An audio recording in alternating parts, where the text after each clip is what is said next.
Olá, tudo bem? Agora nós vamos iniciar o segundo módulo. Nós já falamos ali sobre essa história geral e sobre essa revelação e que Deus, então, ele se manifesta numa revelação, numa linguagem humana, porque ele queria ser compreendido pelo homem.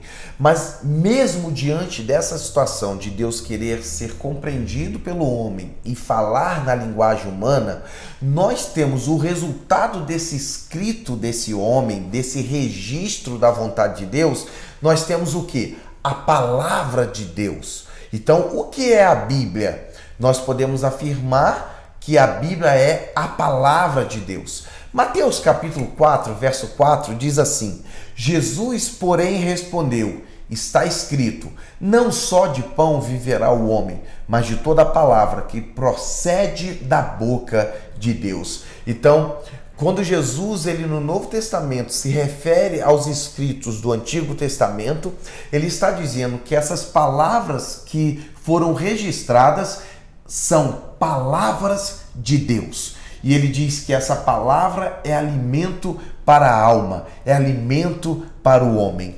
Mateus capítulo 15, verso 6 diz assim: esse jamais honrará a seu pai ou a sua mãe, e assim invalidastes a palavra de Deus por causa da vossa tradição. Outro texto que enfatiza aquilo que foi registrado no Antigo Testamento, que chegou até o povo do Novo Testamento e que chegou até nós, Jesus então enfatiza esse texto, essa expressão, essa palavra é a palavra de Deus. E já posteriormente, já no contexto da igreja, Paulo também diz que tanto aquilo que foi dito no Antigo Testamento quanto aquilo que Jesus falou era a palavra de Deus. E olha só, 1 Coríntios capítulo 14, verso 36. Porventura, a palavra de Deus se originou no meio de vós, ou veio ela exclusivamente para vós outros?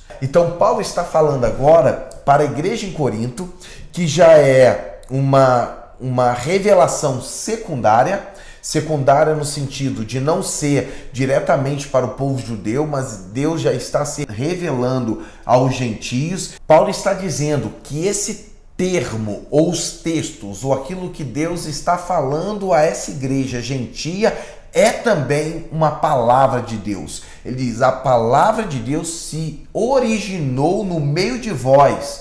Aquela palavra que foi dita a eles é tida como palavra de Deus, e são esses o registro que nós temos em 1 Coríntios e 2 Coríntios. Então nós compreendemos claramente por aquilo que a Bíblia registra que os textos ali ensinados são textos, são palavras que vieram de Deus para o povo do Antigo Testamento, para o povo do Novo Testamento e para a igreja a partir da revelação que Deus dá a Paulo, e que isso é registrado tanto por Paulo quanto pelos apóstolos do Novo Testamento, tá bom? Qual é a importância da palavra de Deus para nós? É óbvio que ela é importante porque a partir da queda do homem, Deus queria se revelar ao homem para resgatá-lo e trazer de novo esse homem ao relacionamento consigo. Se você olhar bem lá no Antigo Testamento, você vai ver em Gênesis que Deus vinha se relacionar com o homem no Éden. Deus se manifestava a ele, Deus estava ali com esse homem. Só que o pecado, ele rompe esse relacionamento.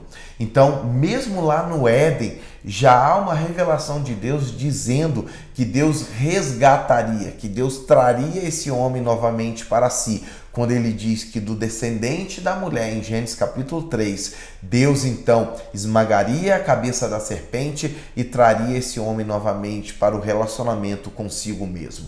Então, a revelação escrita, a Bíblia, ela é importante justamente por causa da revelação de Deus ao homem, em buscá-lo para viver com ele. Eu quero falar duas coisas para você, pautadas em dois textos. O primeiro está em Colossenses capítulo 1, verso 20 e 22, quando nos apresenta ali que o homem se afastou de Deus e então ao deixar de conhecê-lo, compreendê-lo e amá-lo, esse homem precisava ser resgatado. E Efésios capítulo 2, verso 1, nos apresenta que esse homem está morto espiritualmente. Então, a palavra de Deus é um agente de Deus para a restauração desse homem, para que Deus falasse ao coração do homem. Vamos ler lá, Colossenses capítulo 1, verso 20 e 22. Diz assim o texto: e que, havendo feito a paz pelo sangue da sua cruz, por meio dele, reconciliasse consigo mesmo todas as coisas, quer sobre a terra, quer nos céus. E a vós outros também, que outrora éreis estranhos e inimigos no entendimento pelas vossas obras malignas, agora, porém, vos reconciliou no corpo da sua carne, mediante a sua morte, para apresentar-vos perante ele santos, inculpáveis e irrepreensíveis.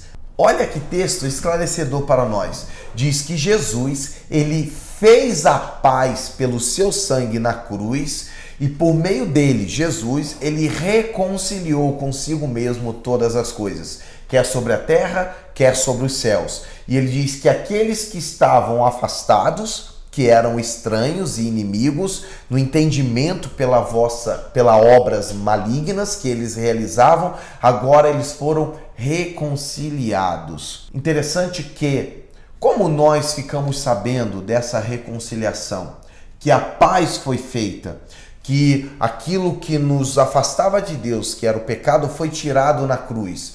Nós aprendemos isso pela palavra de Deus. Pela palavra de Deus, Deus produz fé no coração do homem.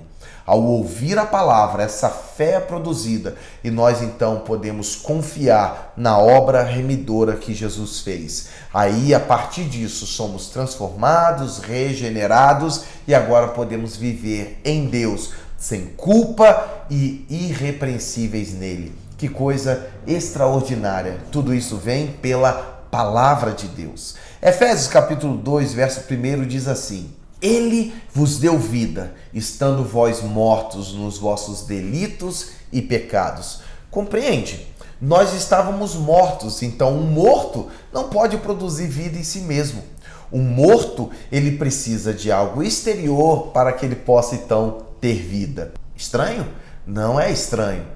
Na realidade, espiritualmente estamos mortos, assim como diz lá Gênesis, que se o homem comesse da árvore que estava lá no centro do jardim, a árvore do conhecimento do bem e do mal, esse homem morreria. Tanto ele morreu fisicamente como espiritualmente. Então esse morto, ele não pode viver ou reviver para Deus, ele precisa de um agente externo. A gente precisa de algo que nos ative. Quem nos ativa, quem traz vida? A palavra de Deus e o Espírito de Deus, que se move na palavra, que inspirou a palavra, que está manifesto na palavra. A partir disso, qual é a importância das Escrituras para nós? O objetivo de Deus é que esse homem volte à comunhão com ele. Eu já falei isso a partir de Colossenses capítulo 1, verso 20 e 22. Então, por meio da Bíblia, nós conhecemos o amor de Deus, nós conhecemos que ele se manifestou em Jesus, que o amor de Deus se manifestou em Jesus para que ele morresse em nosso lugar, sendo nós ainda pecadores. Vou ler dois textos para clarear isso para nós. João capítulo 3, verso 16 e Hebreus 1:1. Diz assim, João capítulo 3, verso 16. Porque Deus amou o mundo de tal maneira que deu o seu Filho unigênito, para que todo aquele que nele crê não pereça, mas tenha a vida eterna. Hebreus capítulo 1, verso 1. Havendo Deus outrora falado muitas vezes e de muitas maneiras aos pais pelos profetas. Olha que interessante esse texto. Ele diz o seguinte, que Deus se manifestou na pessoa de Jesus por nos amar. Então a manifestação desse amor foi a vinda do Filho. E ele diz que Deus havia falado as pessoas lá no Antigo Testamento pelos profetas. Então Deus falou e se manifestou pela palavra, e depois Deus então se manifesta pela palavra viva, que é Jesus. Então a partir disso nós somos resgatados, redimidos, então ele nos dá vida, é a regeneração que ocorre em nós e ele nos leva novamente à comunhão junto de si, por meio do Filho, por meio da revelação das Escrituras. Então a gente entende que Deus se manifesta pela palavra, ou ele é a própria palavra na pessoa de Jesus, e ele também então se revela na revelação pelo Espírito, inspirando pessoas a trazer essa palavra até nós, a escrever isso.